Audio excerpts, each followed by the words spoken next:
I'm so happy to welcome Timothy Brown in the Dental Business Expert Studio. Timothy is a CEO of ROI Corporation. He's an authority and expert figure in dental field in Canada. Welcome, Timothy. Nice to be back, Galia. What's on the menu today? Well, we only talk about practical stuff. We don't talk about fluff. Good. So the practical stuff is this. I have young dentists approaching me and I go on a 30 minutes strategy calls with them to discuss their future.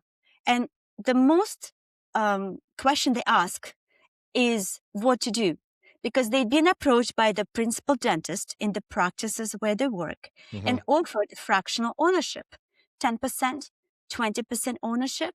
And they kind of hesitating to take on that offer because obviously there are things that they do not know and the ramifications of that important step.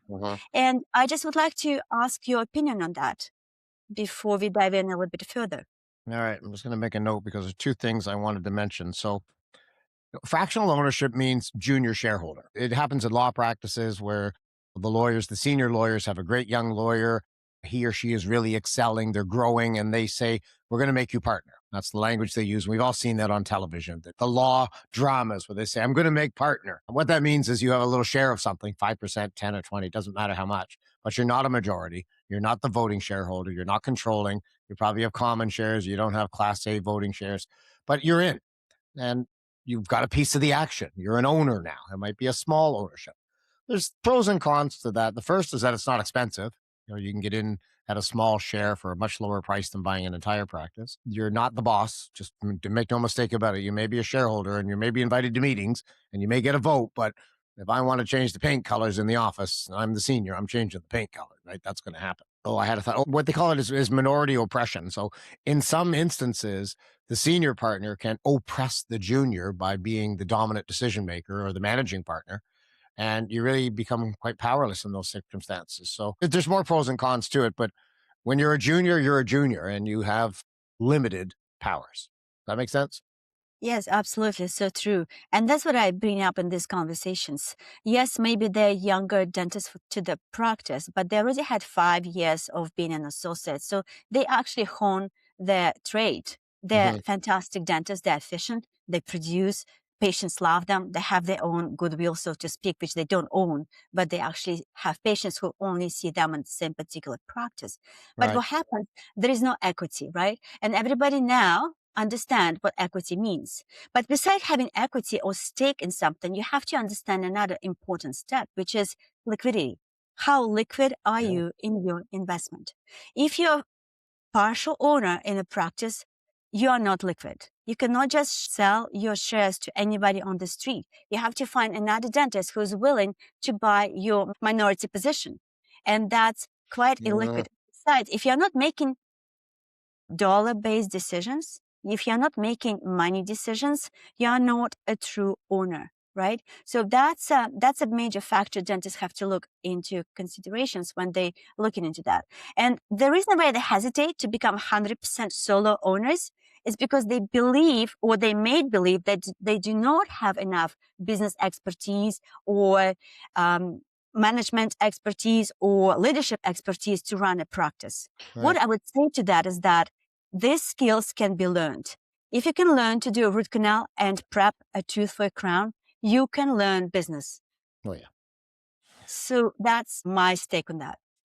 You talked about liquidity, buying in at a small level, a junior partner level. It's like, it's like getting married. It's easy to get married, folks. It's not so easy to get divorced.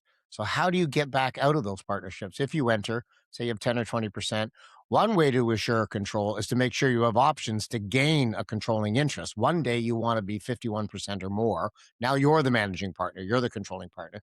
But a lot of principals aren't ready to do that. They do not give you a roadway or a roadmap to get there. They just say, I'll sell you 10 or 20% of the practice, and that's where it stops for now. We'll think about it later. And there's no long-term plan. There's no accumulate more shares in writing. And the owner can stymie that even if they do put it in writing by saying, I'm not ready yet. You can't force someone to sell to you. So now you're in a partnership. You're a junior. Maybe you're being oppressed if it's not working well. How do you get out? Well, if you call a broker like me and say, I own 20% of a practice and I want to sell it, what's the buyer going to think about that? It's you're giving me a bad marriage to deal with. I use that marriage analogy. It was like, here, take my husband. He's no good for me, but he'll be fine for you, Galia. Please take my husband, right? It doesn't go that way. So there's a huge stigma when junior shareholders are trying to affect that liquidity and they're trying to exit the ownership cycle when they don't have dominant or control your shares. You may be stuck. And this is happening in a lot of the corporate dental deals that are out there where they're giving some shares in the practice on closing rather than all cash. And these people are handcuffed. These are golden handcuffs that are not so gold after a while. They get very easily tarnished, and those handcuffs start to hurt, and they get tighter and tighter as you age.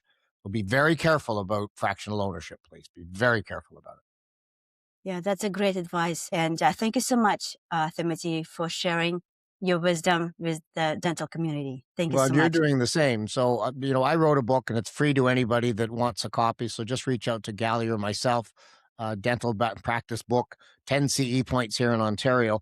And Galia, you wrote the dental business report. Do you have a copy there with you? Yes, absolutely. It's You a got to dental get business. this, doctors. You got to get this. It's the most impressive I've seen. I took it with me to Barbados last November, and I read it front to back.